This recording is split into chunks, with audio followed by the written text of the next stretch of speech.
હાય, હું છું આકાશ ઝાલા. તમે મને જી, હેલારો, અફરાતફરી, ગુજ્જુભાઈ ધ ગ્રેટ જેવી ઘણી બધી ફિલ્મોમાં અભિનય કરતા જોયો હશે અને તમને બહુ જ ખૂબ હસાયા છે, ક્યાંક રડાયા છે અને ક્યાંક બીવડાયા છે. તો આજે હું તમારી જોડે વાત કરવા આવ્યો છું આરાધ્ય ક્લાસીસની. આરાધ્ય ક્લાસીસ એક એવું પ્લેટફોર્મ છે જ્યાં એક જ પ્લેટફોર્મની નીચે બોર્ડ, ગુજકેટ, JEE અને નીટ નામની એક્ઝામની તૈયારીઓ બહુ સુંદર રીતે કરાવવામાં આવે છે. અને આ ક્લાસીસ સાથે મારા બહુ જ અંગત મિત્ર અલ્કેશ બારોટ જોડાયેલા છે. તો એમને ખૂબ જ શુભકામનાઓ અને હું તમને બધાને બહુ જ વિનંતી કરું છું કે please join Aaradhya classes. Hello students, class 9 chapter number 6 lines and angles, lecture 1 it is introduction आज हम देखने वाले हैं लाइन्स एंड एंगल्स के. पहले बेसिक से स्टार्ट करेंगे, फिर हम एग्जाम्पल में जाएंगे. अब देखो ध्यान से ये बात मेरी सुन लो कि अब तक जितने भी चैप्टर्स थे 1 to 5 वो सारे चैप्टर्स मतलब कैसे थे, अगर आपको फॉर्मूला या फिर मेथड समझ में आ गई तो क्लियर हो जाएगा. और चैप्टर नंबर 6 से जो है वो जियोमेट्री है. 6, 7, 8, 9 और 10. ठीक है, तो अगर इसको अच्छे से करना है तो आपको बेसिक मतलब कंसेप्ट क्लियर होना चाहिए. अगर कंसेप्ट क्लियर नहीं होगा तो ये वाले चैप्टर्स आपको बिल्कुल नहीं आएंगे. ठीक है, फिर रट्टा मारना पड़ेगा. So let start with lines and angle part 1 lecture 1 introduction. So first मैं एकदम बेसिक से स्टार्ट कर रहा हूं और वो है पॉइंट. क्या है पॉइंट? सबको मालूम है पॉइंट क्या है. Point means what? Point means ये सर मैंने ऐसे कर दिया, yes it is a point. वो क्या है पॉइंट? हम सबको ये मालूम है. पॉइंट मतलब ऐसा एक डॉट जो कुछ रिप्रेजेंट करता हो. आपको कुछ मतलब देखने पे मतलब यहाँ पे आप देखो तो ऐसा लग रहा है कि नहीं ये पॉइंट है कुछ. ठीक है, तो अब ये पॉइंट जो है ये एक पॉइंट है. मैंने यहाँ पे दूसरा लिया, उसके बगल में फिर तीसरा, फिर चौथा, फिर 5, 6, 7, 8 ऐसे लेते जा रहा हूँ यहाँ तक लेते जा रहा हूँ तो एक ऐसी आपको लाइन मिलेगी. ठीक है, ये लाइन है क्या? मतलब वो ही लाइन पे ही हम जाने वाले हैं. लेकिन ये जो है वो बन रही है लाइन, ये जो है वो कुछ है नहीं, मतलब पॉइंट इकट्ठा होके ये लाइन बना रहा है. तो इसका मीनिंग क्या हुआ? लाइन जो है, सेकेंड पॉइंट हम समझने वाले हैं वो है लाइन. लाइन क्या है? लाइन है is a collection of points which has only length not breadth and thickness. मतलब ओनली लेंथ ही होगी और एंडलेस है. ठीक है, राइट साइड में जाओ या लेफ्ट साइड में, वो एंडलेस है. और है क्या? Collection of all the points. ठीक है, a line has no end part. Line के लिए आप ये भी बात याद रख सकते हो, उसके कोई एंड पार्ट्स नहीं है. सपोज मैं ये भी बोल दूं तो ये लाइन हो गई ए बी. इसको कैसे रिप्रेजेंट करते हैं? इसको ऐसे रिप्रेजेंट करते हैं ए बी लाइन. या तो फिर सिंबॉलिक रिप्रेजेंटेशन ए बी ऐसे कर सकते हैं या तो फिर ऐसे कर सकते हैं. ठीक है, अब ध्यान रखना बच्चों, अगर ये वाली लाइन में से मैं कोई एक पार्ट निकाल रहा हूं, ध्यान रखना. मतलब सपोज मैंने ये वाला पार्ट निकाल दिया, ए से मैंने स्टार्ट किया और ये वाला पार्ट बचा के रखा और ये जो है वो निकाल दिया, तो इट्स लुक लाइक यहाँ पे ए है. ठीक है, ए से जैसे मैंने स्टार्ट किया वैसे ए से लेके यहाँ पे जा रहा है यहाँ पे, मतलब बी पे. कहाँ पे? बी पे. ठीक है, मैंने क्या किया? एक पार्ट निकाल दिया. सेम वैसे ही सपोज मैं यहाँ से निकाल रहा हूँ पार्ट बी से. ठीक है, बी से मैंने ये वाला राइट वाला पोर्शन निकाल दिया तो क्या बचेगा? ये बचेगा. ठीक है, देखो मैंने क्या किया, फिर से ध्यान रखो. लाइन जो है उसमें से ये वाला पार्ट कट किया तो मेरे को ये मिला, या फिर ये वाला पार्ट कट किया तो मेरे को ये मिला. तो इसको हम बोलते हैं रे. क्या बोलते हैं हम इसको? रे. रे means what? A part of line which one and point is called रे. इज कॉल्ड रे.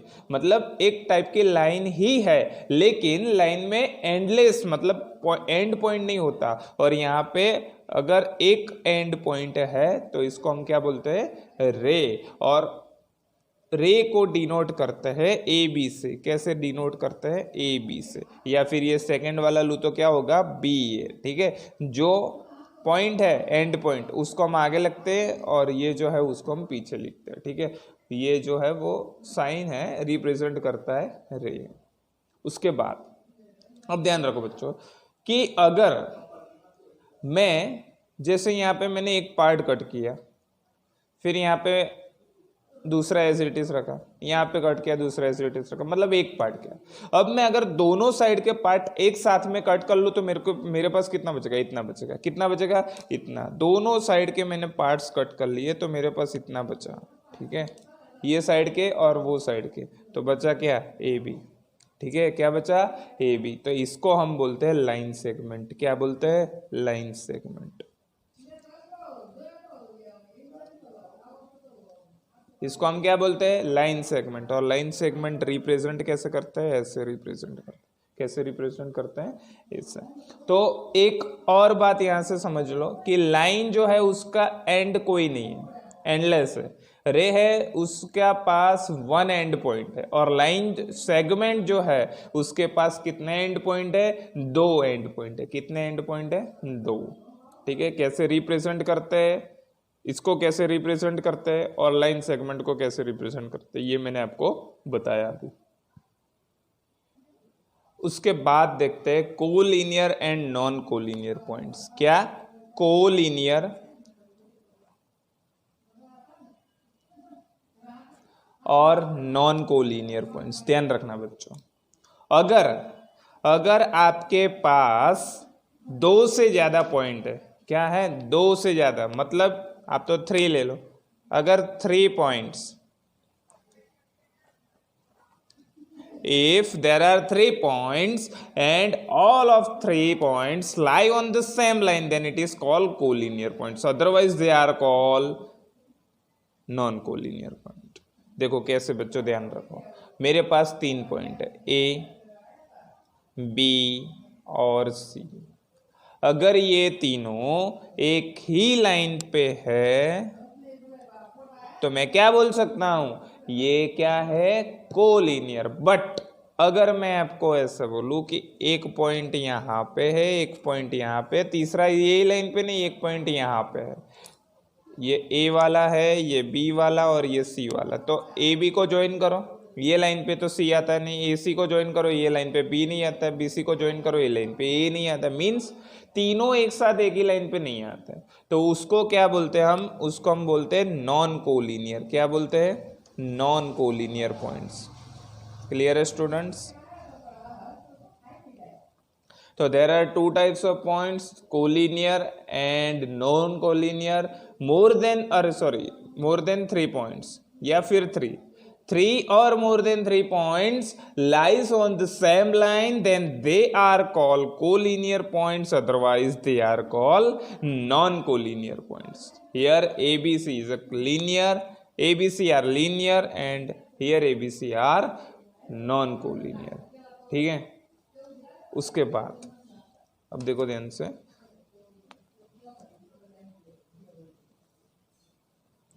उसके बाद दो और ध्यान रखो, हम पूरा बेसिक से स्टार्ट करेंगे। ठीक है, ये सब अगर आता है नहीं आता है आपको जो भी है, लेकिन मैं हर एक बात आपको बताऊंगा जो लाइन और एंगल से जुड़ी हुई है। ठीक है, उसके बाद है इंटरसेक्टिंग लाइन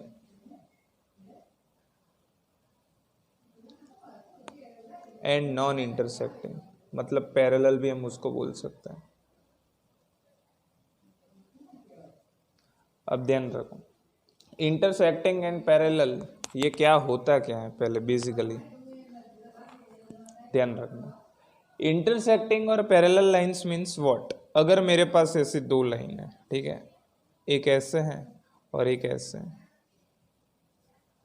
तो ये लाइन एक दूसरे को कोई एक पॉइंट पे मीट कर रही है, मतलब कहीं ना कहीं पे मिल रही है, तो ये दोनों लाइन क्या हो गई है? Intersecting line. और जो लाइन कभी नहीं मिलती, मतलब ये चली जा रही है, यहाँ पे भी चली जा रही है, सेम एज उसके पैरेलली ये भी चली जा रही है, कहीं पे नहीं मिलेगी, तो उसको हम क्या बोलते हैं? Parallel line. ठीक है, बहुत सिंपल है। Intersecting line has common point, non intersecting lines means parallel lines, उसका कुछ सॉल्यूशन ही नहीं निकलेगा, उसके पास कोई कॉमन पॉइंट्स नहीं है। ठीक है, तो ये हम लाइन के बारे में थोड़ा बहुत पढ़ लिया। अब लाइन से आगे एंगल के इंट्रोडक्शन में जाएंगे, उसके बाद हम बात करते हैं एंगल के बारे में। अब देखो ध्यान से, एंगल क्या है? Angle means what? तो पहले मैं रे में से आपको ले जाऊंगा। रे मतलब एक एंड पॉइंट होगा। ठीक है, अगर मैं आपको ऐसा दे दूं कि आपके पास दो रे हैं, एक है ए बी रे और एक है ए सी रे। ठीक है, ये दोनों रे ध्यान से देखो, एक रे है आपके पास ए बी और एक रे है आपके पास ए सी। दोनों में कॉमन चीज क्या है? एक क्लियरली यहाँ पे ये आपको दिख रहा है कि अगर आप ए बी ड्रॉ करोगे तो ऐसा मिलेगा ए बी और यहाँ पे एंडलेस। ठीक है, और अगर ए सी फाइंड करोगे तो ए में से ही निकलेगा ना। ए सी जो है उसके पास एक एंड पॉइंट तो है ए, मतलब यहाँ पे आप कहीं पे भी ए सी, जैसे मैंने यहाँ पे ड्रॉ किया, मैं यहाँ पे भी ड्रॉ कर सकता हूँ, यहाँ पे भी ड्रॉ कर सकता हूँ, यहाँ पे भी ड्रॉ कर सकता हूँ, यहाँ पे भी ड्रॉ कर सकता हूँ, कहीं पे भी ड्रॉ कर सकता हूँ। ठीक है, but same initial point, two rays, इसको मैं डिफरेंट वे से ऐसे भी बोल सकता हूँ, दो रे चाहिए, two rays with the same initial point, with the same initial point. क्या? With the same initial point is call angle. ध्यान रखो बच्चों, दो रे है जिसमें एक कॉमन है वर्टेक्स। ठीक है, इनिशियल जो जहां से शुरुआत होती है दोनों की, वो अगर कॉमन है तो एंगल बनेगा। और एंगल क्या बनेगा? मतलब ये वाला जो दो मिल रहे हैं। ठीक है, यहाँ पे होगा तो इतना बनेगा, यहाँ पे होगा तो इतना, उसके हम बात करते हैं। तो हम इसको क्या बोलते हैं? एंगल। क्या बोलते हैं? एंगल। ठीक है, ये हो गए आर्म, और मतलब उसके हाथ, आर्म, और ये हो गया उसका वर्टेक्स। ये थी एंगल की डेफिनेशन। अब जो मेन बात है वो है types of angle. Types of angle, उसमें फर्स्ट टाइप है, वैसे तो थोड़े बहुत आपने देखे ही होंगे, लेकिन ये बहुत काम की चीज़ है, आपको याद रखना है। एक्यूट एंगल फर्स्ट जो है वो है acute angle. Acute angle means what? 0 से 90 के बीच का एंगल। मीन्स क्या? कि आपके पास एक रे ऐसे है और एक रे ऐसा है। 90 कहाँ होता है? 90 यहाँ पे होता है, 90 यहाँ पे होता है, तो 90 और 0 के बीच में यहाँ पे कहीं पे भी एंगल जितना भी बनेगा, 0 to 90, 0 से लेके 90 के बीच में, तो उसको हम क्या बोलते हैं? Acute angle.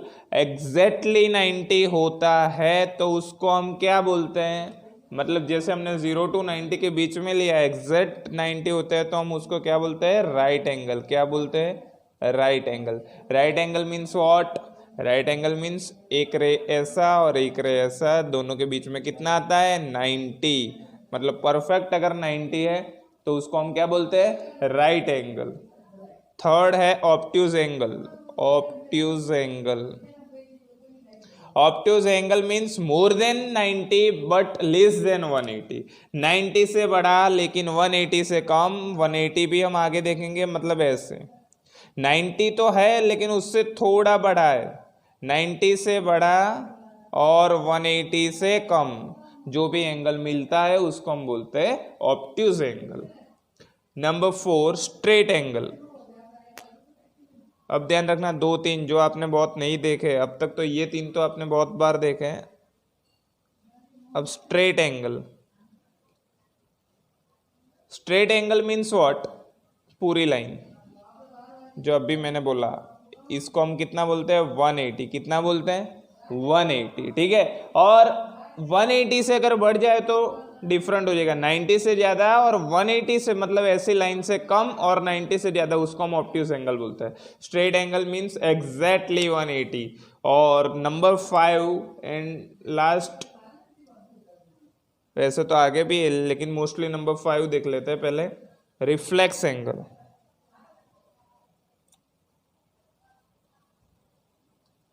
Reflex angle means what? 180 से भी ज्यादा। रिफ्लेक्स एंगल मीन्स 180 से ज्यादा लेकिन 360 से कम, जैसे ये वाला और ये वाला। तो देखो ये दोनों के बीच का क्या होगा 180। एंड द लास्ट वन जो आपके टेक्स्ट बुक में शायद होगा नहीं होगा, कंप्लीट एंगल।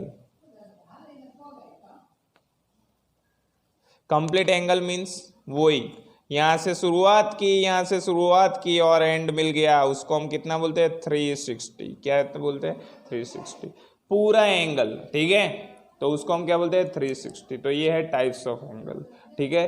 तो ये एंगल वाला मैं आपको दिखा रहा हूं, इसका स्क्रीनशॉट ले लो, वीडियो पूछ करो और नोट डाउन कर लो अगर स्क्रीनशॉट नहीं लेना है तो, ठीक है। फिर ये लाइन वाला, इसका भी स्क्रीनशॉट ले लो।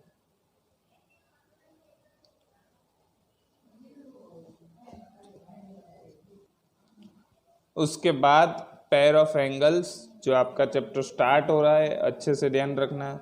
अब जो भी टॉपिक है, अब तक के जितने भी टॉपिक थे ना, वो ऐसे टॉपिक थे जो मतलब आपको तुरंत समझ में आ जाते हैं। अब तक आपने पढ़ा होगा, प्रीवियस स्टैंडर्ड्स में पढ़ा भी होगा, लेकिन अब जो है वो पूरा नया है। अब ध्यान रखना, पेयर ऑफ एंगल्स में सबसे पहली बात यहाँ पे लिखा है pair. Pair means what? Pair means two. आप अगर जूते भी लेने जाओगे, शूज लेने जाओगे, तो आप ऐसा नहीं बोलोगे एक शूज दो ना, आप ऐसा ही बोलोगे शूज दो, तो वो समझ जाएगा कि दो ही होगा, मतलब पेयर ही होगी शूज की, ठीक है। तो पेयर मतलब दो। तो यहां से आपको इतना समझ में आ गया, दो एंगल हो गए, ठीक है। और वो कैसे, क्या बात कर रहे हैं वो देखते हैं। सबसे पहला angle complementary angles. Complementary angles,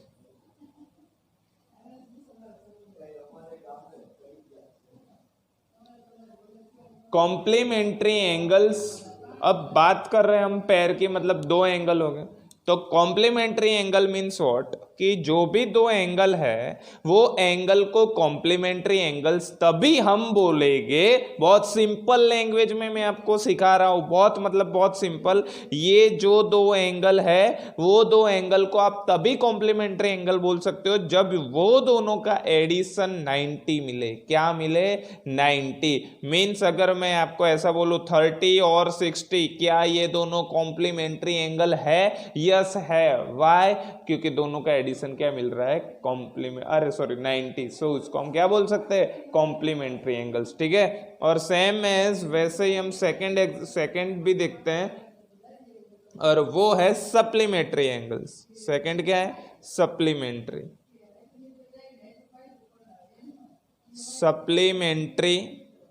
angles. अब देखो, supplementary angles mean same process, बस क्या है 180।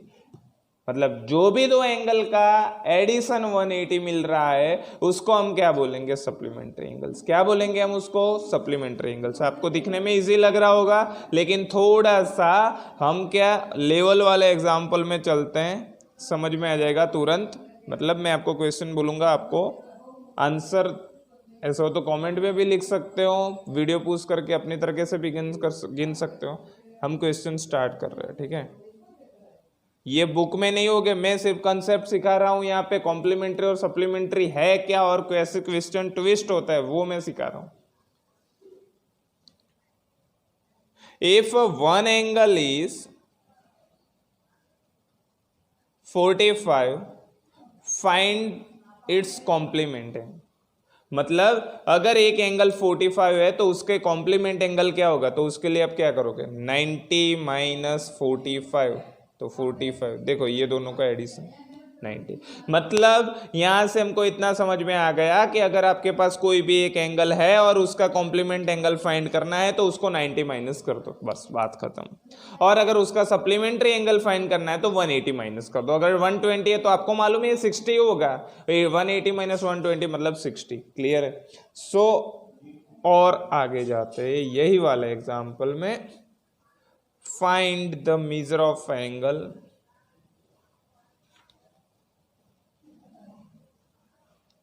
which is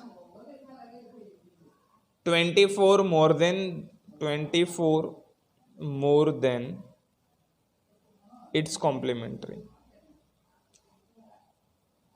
ध्यान रखो, फाइंड द एंगल, देखो मैंने क्वेश्चन कैसे ट्विस्ट किया है, find the angle which is 24 more than complementary, मतलब ऐसा एंगल फाइंड करोगे जिसका कॉम्प्लीमेंट्री एंगल जो भी है वो उससे 24 बड़ा हो, more than its complementary angle. तो पहले ये वाले सब में क्या करने का है, पहले जो भी फाइंड करना है उस एंगल को मैंने सपोज एक्स बोल दिया, ठीक है, मेरे को नहीं पता तो मैं बोल देता हूं कि वो एंगल क्या है, एक्स एंगल। तो अब ध्यान रखो उसका कॉम्प्लीमेंट्री एंगल क्या होगा, आपको मालूम ही होना चाहिए, अगर वो एंगल एक्स है तो उसका कॉम्प्लीमेंट्री अभी मैंने सिखाया क्या होगा, 90 - 6, ये 30 है तो ये 60 ही होगा।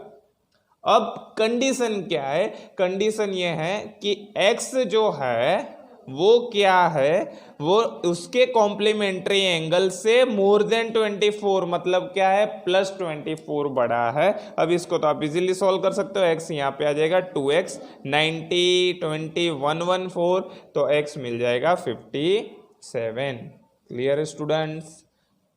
ऐसे ही अगर आपको सप्लीमेंट्री एंगल्स के लिए बोले तो आपको क्या करना है, x से तो क्या हो जाएगा 180 - x, तो आप ऐसे भी लिख सकते हो, ठीक है।